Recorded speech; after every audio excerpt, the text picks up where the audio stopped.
Hi, this is Charting Man Dan of TheChartGuys.com, home of technical analysis education. Click the link for a free week trial, no credit card required, and gain access to our multiple live broadcasts daily, community chat room, educational videos, nightly watch lists, and more. Invest in your education and future and join the community today.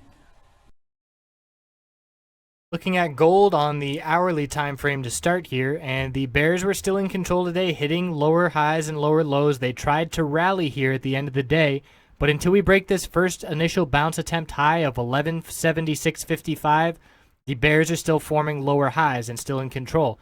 So that's the level for the bulls to get over here to end the week, 1176.55. We do have a bullish reversal candlestick forming on the daily time frame, and we zoom in here and it's a nice hammer, and it is holding very barely that previous low. So 1170.63 was that support, and although we broke well below it yesterday, if this daily candlestick closes above that level, the support is maintained, and it is a clear bullish reversal candlestick that needs confirmation.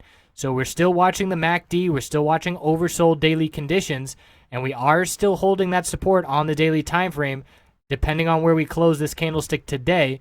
So still giving the bulls a chance, but we know that the bears do have a lot of momentum, and there was a lot of back and forth in these minors today, a little bit of a difficult day to play them. The bulls did show up the second half of the day. We'll look at those in just a second.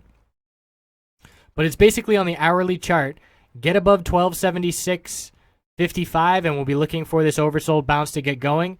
And if we can't, then we are looking back down into the low 1160s where we bounced, 1160.71, 1160.58.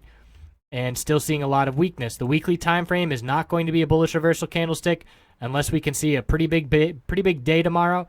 We would have to see a move up towards 1180 or so to see a bullish reversal candlestick form on this weekly candlestick.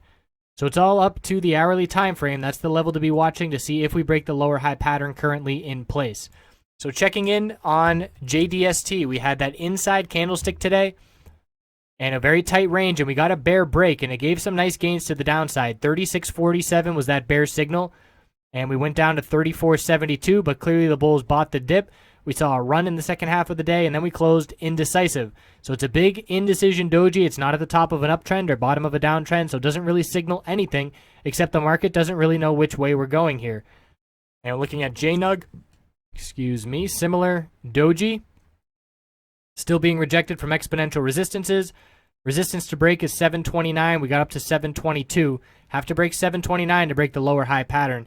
So again, just indecision, and we need to see gold break the lower high hourly pattern for JNUG to see some higher highs and some bounce off of this point. So checking in on NUGT and Dust. Same thing with the lower high pattern still in play. NUGT unable to break that 865 high. We got up to 829. We have to break 865 to break the lower high pattern. And looking at Dust, we have a doji here as well. Still maintaining higher lows, higher highs, so still favoring the bears on these daily charts, but very cautious seeing the bullish reversal candlestick forming. Let's check in with the dollar and see how we stand here. Did break my uptrend support line on the hourly. Still maintaining higher low levels. Support is at 184 and 164. And if we break those higher lows, then we will certainly be looking at gold to break 1176.55. So still a little bit of weakness in the dollar, and we'll see if that translates into some strength in gold overnight. So no clear direction on these miners heading into tomorrow, but again, tomorrow morning, when you're sitting down at your computer, probably or hopefully, with plenty of time to establish a game plan on the morning, we'll have a lot more information on the dollar and gold and what to be expecting for the morning, and then we will establish the game plan from there. So I appreciate you watching. Hope you have a great rest of your night, and we'll see if the gold bulls can end the week up close towards 1180.